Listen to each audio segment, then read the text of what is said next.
Good morning, कसे आहात सगळे. आज आहे शुक्रवार आणि आज आम्ही गुरुचरित्राचं पारायण केलं होतं. त्याचं 7 दिवस पूर्ण झालेत, तर त्याची सांगता करायची, त्याचा प्रसाद बनवायचा आहे. म्हणलं चला तुमच्याबरोबर हा व्हिडिओ शेअर करूयात.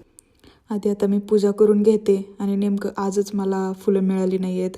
मी गेले 2 दिवस झालं बघून येते, पण मला फुलंच मिळाली नाहीत. नेमकं असंच होतं, ज्यावेळेस पाहिजे ना त्यावेळेस भेटत नाही.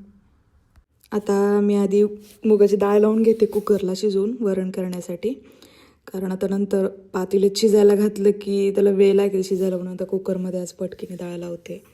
कुकर लावलं आहे. आता मी मुगाच्या डाळीचा हलवा करायला घेते. आता आधी मी पॅनमध्ये तूप घेतलं आहे. तूप जरा जास्त क्वांटिटीमध्ये वापरणार आहे मी. तूप आता चांगलं गरम झालं आहे. त्याच्यात आता मी कट करून ठेवलेले ड्रायफ्रूट्स टाकणार आहे. त्याला आपण गोल्डन कलर येईपर्यंत रोस्ट करून घेणार आहे. आता ह्याच्यात मी 2 चमचे रवा टाकणार आहे. हा बारीकवाला रवा आहे. ह्याला पण आता चांगलं तुपात भाजून घेणार आहे. आता आपला रवा पण चांगला भाजून झाला आहे. त्याच्यात आता मी टाकणार आहे 2 चमचे बेसन. मला जरा जास्त क्वांटिटीमध्ये हलवा बनवायचा, त्यामुळे मी 3 चमचे बेसन टाकले त्याच्यात, आणि ते पण चांगलं आता त्याच्यात भाजून घेऊयात आपण. आता आपलं बेसन पण चांगलं भाजून झालं आहे. आता ह्याच्यात मी टाकणार आहे बारीक करून ठेवलेली मुगाची डाळ. आधी मी थोडी टाकली. आता ह्याला व्यवस्थित मिक्स करून घेते. आता उरलेली डाळ पण मी याच्यात सगळी टाकून घेतली. ह्याला पण आता व्यवस्थित एकजीव करून घेऊयात. एकीकडे मी पाणी गरम करायला ठेवलं होतं, ते गरम पाणी आता ह्याच्यात ओतून घेऊयात आपण. आता हे अजून एकदा व्यवस्थित मिक्स करून घेऊया गरम पाणी ओतल्यानंतर. आता मी ताट झाकून ते शिजायला ठेवला आहे हलवा. तोपर्यंत आता मी उडदाच्या डाळीची तयारी करून घेते. इथे मी रात्रीच भिजत घातलेली उडदाची डाळ बारीक करून घेतली. आता हलवा एकदा आपण चेक करून घेऊयात. त्यातलं पाणी आटलंय सगळं, तर ते एकदा व्यवस्थित मिक्स करून घेऊयात. आता ह्याच्यात साखर टाकून घेऊयात. आता साखर व्यवस्थित आपण मिक्स करून घेणार आहोत.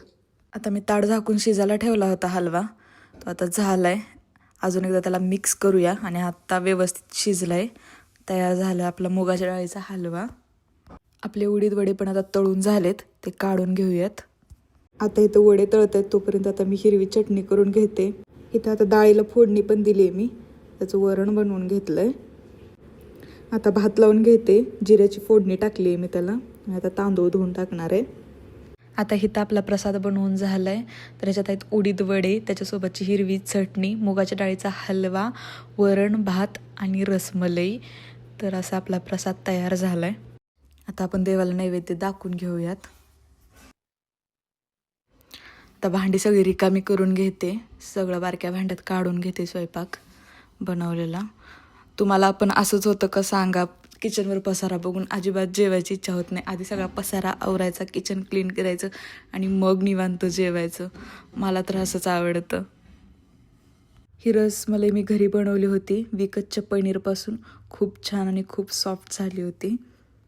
व्हिडिओ आवडला असेल तर लाईक करा, शेअर करा, कमेंट करा आणि आपल्या चॅनलला सबस्क्राईब करायला विसरू नका. परत भेटूया अशाच एका छानशा व्हिडिओमध्ये.